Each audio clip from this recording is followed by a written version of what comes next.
Okay, so our today's topic is concentric approach. हाँ जी.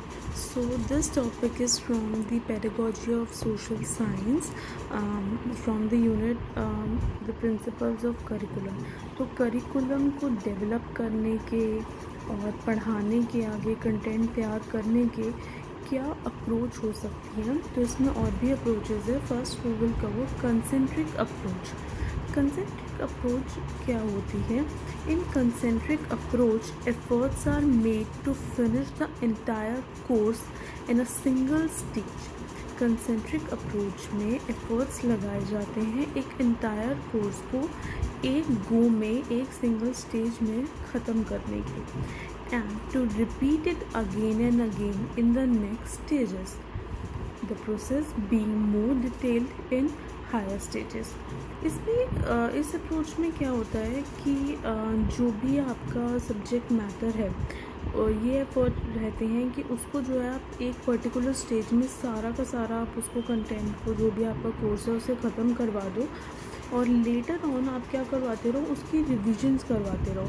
अब जब आप रिविजन्स करवाओगे तो उसी के साथ साथ उन्हीं रिविजन्स में आप एडिशनल इंफॉर्मेशन ऐड करते रहो. This method is based on the psychological principal.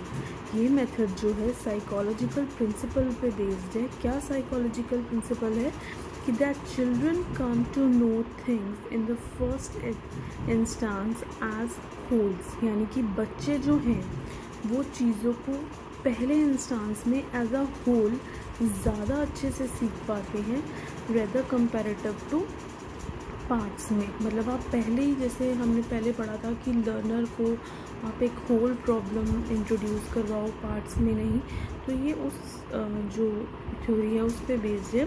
Gradually they learn to analyse them, और फिर जो है वो धीरे धीरे उसको एनालाइज करना सीख जाएंगे. It implies widening of knowledge just as concentric circles go on extending. जैसे कि जो कंसेंट्रिक सर्कल्स होते हैं कि एक सर्कल में, जैसे कि मैंने ये देखिए यहाँ पे एक डायग्राम बना रखा है कंसेंट्रिक सर्कल्स का. तो ये क्या होता है, छोटे से बड़ा बड़ा बड़ा बड़ा. तो इसी तरह नॉलेज भी जो है वो कंसेंट्रिक सर्कल्स की तरह बढ़ती जाती है. पहले आपने एक चैप्टर जो था ओवरऑल समझा दिया, अब आप क्या कर रहे हैं, उसके पार्ट्स, फिर और पार्ट्स, फिर और चीज़, और जो चीज़ें हैं उसमें एडिशनल समझाई जा रहे हैं. तो जैसे कि कंसेंट्रिक सर्कल होता है जो वाइडन होता जाता है, उसी तरह ये अप्रोच है जो कि आपके सब्जेक्ट मैटर को वाइडन करती है और थोड़ा नॉलेज जो है वो प्रोवाइड करती है. And elementary knowledge is provided in the beginning year. Elementary knowledge, एक जो आपको बेसिक नॉलेज है वो प्रोवाइड कर दी जाती है बिगनिंग ईयर में कि हाँ ये चीज़ हुई थी. Something extra is added in the next year and then more additional in the next subsequent year. फिर नेक्स्ट ईयर में आपको कुछ एक्स्ट्रा बताया जाता है, फिर और उसके नेक्स्ट ईयर में, सब्सिक्वेंट ईयर में फिर और एडिशनल इंफॉर्मेशन जो है वो बता दी जाती है. तो जैसे कि कोई भी टॉपिक है, जैसे कि हम डेमोक्रेसी के बारे में पढ़ते हैं, तो जब आपकी SST 6th में होती है तब भी आप डेमोक्रेसी के बारे में पढ़ते हो, 7th होती है तब भी आप डेमोक्रेसी के बारे में पढ़ते हो, फिर 8th 9th 10th, मतलब आप होल जो ये आपके मतलब बहुत ही वाइटल जो आपके ईयर्स हैं, इम्पॉर्टेंट ईयर्स हैं आपके एजुकेशन में, आप सब में डेमोक्रेसी के बारे में पढ़ते हो. बट द थिंग इज़, आप सबसे पहले डेमोक्रेसी के बारे में ना एक ओवरऑल होल पढ़ लेते हो कि हाँ जी डेमोक्रेसी क्या होती है, लोगों का रूल, लोगों के लिए रूल, लोगों की गवर्नमेंट, उनके द्वारा गवर्नमेंट, उनके लिए गवर्नमेंट. लेकिन फिर नेक्स्ट ईयर में आप क्या पढ़ते हो कि हाँ जी आपके फंडामेंटल राइट्स और ड्यूटीज़ क्या हैं, फिर इलेक्शंस कैसे होते हैं, चूज़ कैसे करा जाता है, क्या फैक्टर्स होते हैं. तो ये सब चीज़ें आप धीरे धीरे फिर करते हो.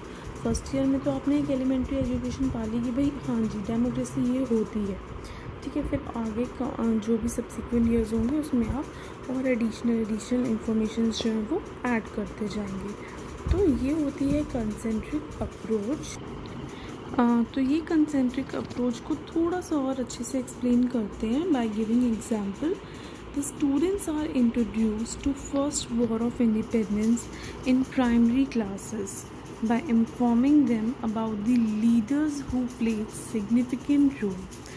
हाँ जी, तो इनिशियल ईयर में क्या करा जाता है, जब आपकी एसएसटी स्टार्ट होती है तो आपको इंडिपेंडेंस के वॉर के बारे में बताया जाता है। और बताया कैसे जाता है, बेसिकली लीडर्स के बारे में आपको बताया जाता है।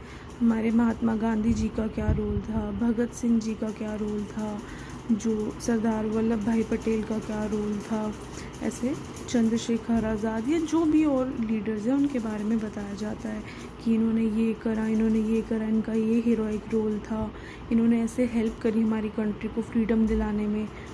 15 अगस्त 1947 को हमारी कंट्री जो थी वो फ्री हुई, इंडिपेंडेंट हुई। तो पहले तो आपको लीडर्स के जो रोल हैं वो उसकी इंफॉर्मेशन प्रोवाइड करी जाती है। फिर जब आप मिडिल क्लास में जाते हो तो the childrens are made familiar to events that took place. क्या इवेंट्स हुए थे उस वॉर में। वॉर कोई एक सिंगल लड़ाई नहीं थी कि हुई और ख़त्म हो गई। वो वॉर बहुत ही लंबे, बहुत ही ईयर्स का बना था। तो उस जो भी ईयर्स थे, जितने भी साल लग गए उस लड़ाई में, तो उसमें बहुत सारे इवेंट्स हुए छोटे छोटे, जो धीरे धीरे करके मिल के आज़ादी की तरफ लेके गए। जैसे कि इसमें दे रखा है, in middle class the childrens are made familiar to events that took place. Example national movement, non cooperation movement, salt Satyagraha हमने पढ़ा है ना। तो ये सब जो थे मूवमेंट जो थे, ये सब जो इवेंट्स थे, ये उस जो हमारा वॉर ऑफ इंडिपेंडेंस था उसमें ये हुए थे। In higher class they will came to know the cause and effect of relationship. यानी कि हायर क्लास में जब जाते हैं तो हम क्या पढ़ते हैं, फैक्टर्स पढ़ते हैं, किन कॉजेज़ की वजह से हुआ, क्या उसका इफ़ेक्ट पड़ा आगे, इकोनॉमी पे क्या इफ़ेक्ट पड़ा, सोसाइटी पे क्या इफ़ेक्ट पड़ा, ये सब चीज़ें और डिटेल में पढ़ते हैं। तो हम होल पढ़ चुके हैं। अब उसके बाद हम क्या कर रहे हैं, पार्ट्स में उस चीज़ को और ज़्यादा वैल्यू ऐड कर रहे हैं अपनी नॉलेज में। अब बात करते हैं इसके एडवांटेजेस और डिसएडवांटेजेस की। Let's come to the point, advantages and disadvantages.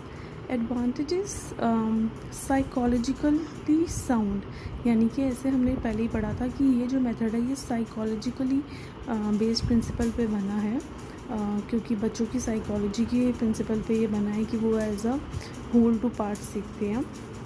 Next advantage है based on maxims of teaching.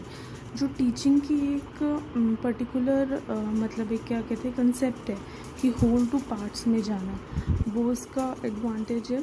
Easy revision हो सकती है, लेकिन क्योंकि जब आप इसके बारे में ऑलरेडी पहले पढ़ चुके होते हो, फिर आप और ज़्यादा पढ़ते हो तो आपको क्या होता है, रिवीजन अच्छी होती है। क्रिएशन ऑफ इंटरेस्ट, ये मेथड कोशिश करता है कि बच्चों का इंटरेस्ट डेवलप करे, कि जैसे हमें होता है ना कि हाँ हमने पहले उस चीज़ के बारे में सुना था, अच्छा तो अब और क्या न्यू हो सकता है, what else is more interesting. तो वो बच्चों का क्रिएशन ऑफ इंटरेस्ट आता है।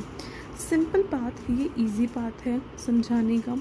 डेवलपमेंट ऑफ इंटेलेक्ट, हमारी इंटेलेक्ट में डेवलपमेंट होती है। जैसे कि मैंने आपको बताया, पहले हमने एक छोटी सी समरी पढ़ी, मतलब एक होल थ्रू पढ़ लिया, उसके बाद और एडिशनल इन्फॉर्मेशन हमारी नॉलेज में ऐड हो रही है। डिसएडवांटेजेस की बात करें तो लैक्स नोवेलिटी मीन्स कि ये जो मेथड है इसमें कुछ नया नहीं है। बच्चे को क्या लगेगा कि ओ यार ये टॉपिक तो हमने पहले ही करा हुआ है, इसी में दोबारा आप कुछ दे दिया होगा। तो ये चीज़ है। रिपीटिशन एंड बोर्डम, जब आप एक टॉपिक बार बार पढ़ते हैं तो वो कहीं ना कहीं रिपीटिशन और बोर्डम हो जाता है, फिर इंटरेस्ट छूट भी जाता है। No joy of discovery and adventure, नया क्या सीखना है इसमें, मतलब कंसेप्ट नया क्या होगा, तो वो चीज़ नहीं होगी इसमें। आप कुछ न्यू डिस्कवर करेंगे। ये लड़ाइयाँ हुई थी, फ्रीडम मिली थी, ये तो आपको पहले ही पता है कहीं ना कहीं। तो आपने डिस्कवरी और एडवेंचर की जो जॉय है वो कहीं ना कहीं आपकी लूज़ होगी। लैक्स अंडरस्टैंडिंग, कंसेप्ट ऐसे हो जाते हैं कि आप जो है बच्चे जो है लर्नर जो हैं वो उसको समझ ही नहीं पाते हैं।